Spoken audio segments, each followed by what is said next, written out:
माननीय फौजिया खान जी, प्लीज। धन्यवाद सभापति महोदय। Yes, I did. सभापति महोदय, अभी बहुत ही जोरदार भाषण मेघवाल जी का सुना।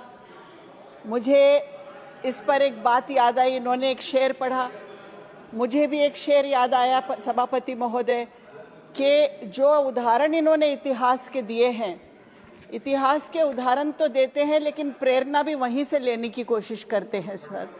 तो मैं एक शेर पढ़ूंगी। कुछ ऐसे सिलसिले भी चले जिंदगी के साथ, मीर तकी मीर का शेर है।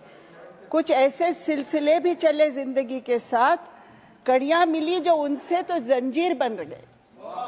कड़ियां मिली जो उनसे तो जंजीर बन गए। तो वो जंजीर आज भी चल रही है सभापति महोदय, जिसके इल्जाम आपने लगाए हैं।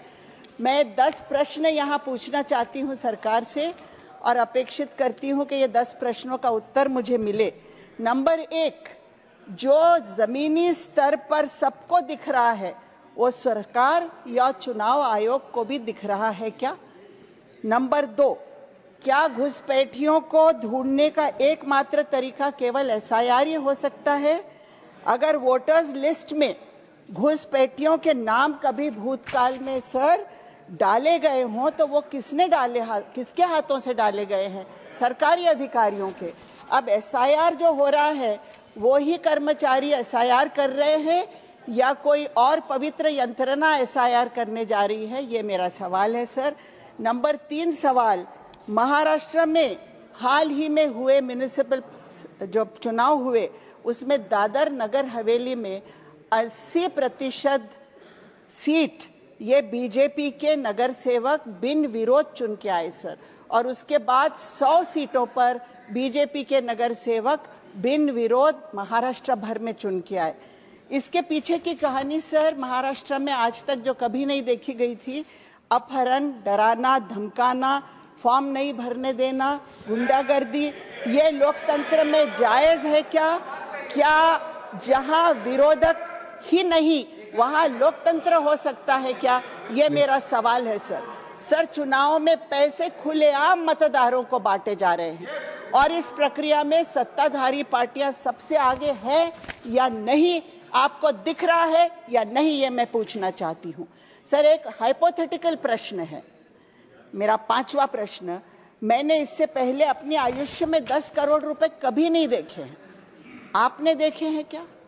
अगर नहीं, और चुनाव के एक दिन पहले आपके बैंक खाते में 10 करोड़ रुपए अगर आ जाते हैं सरकार की एक पुरानी योजना के तहत, आप वोट किसको देंगे?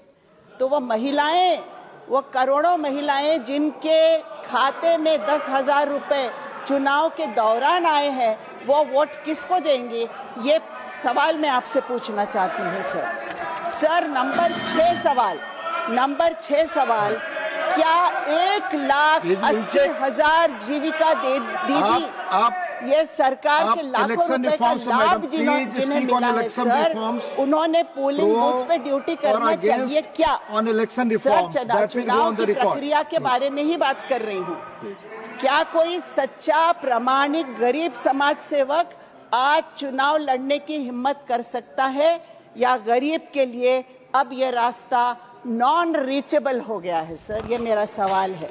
चुनाव फ्री एंड फेयर हो, क्या आप ये चाहते हैं या आप इतिहास में ही अटके रहोगे? क्या इलेक्शन रिफॉर्म्स के विषय पर एक जेपीसी बनाई जाएगी जो एक अच्छे लेजिस्लेशन का स्वरूप लेकर यहाँ संसद में हमारे सामने आएंगे? क्या मॉडल कोड ऑफ कंडक्ट को स्टैट्यूटरी स्वरूप देंगे? सर, आखिरी सवाल, 10वां सवाल, मेरा आखिरी सवाल है। मेघवाल जी ने ही कहा कि ऐतिहासिक नारी शक्ति वंदन विधेयक ये रिफॉर्म आया है। सर, महिलाओं का मजाक है ये विधेयक। कब लागू होगा? सेंसस कब होगा? डिलिमिटेशन कब होगा और कब हमें देखने को मिलेगा? ये भी तो आप जवाब दे दीजिए सर। महिलाओं को इस देश के धन्यवाद। माननीय श्रीमती सागरिका घोष जी, नॉट देयर।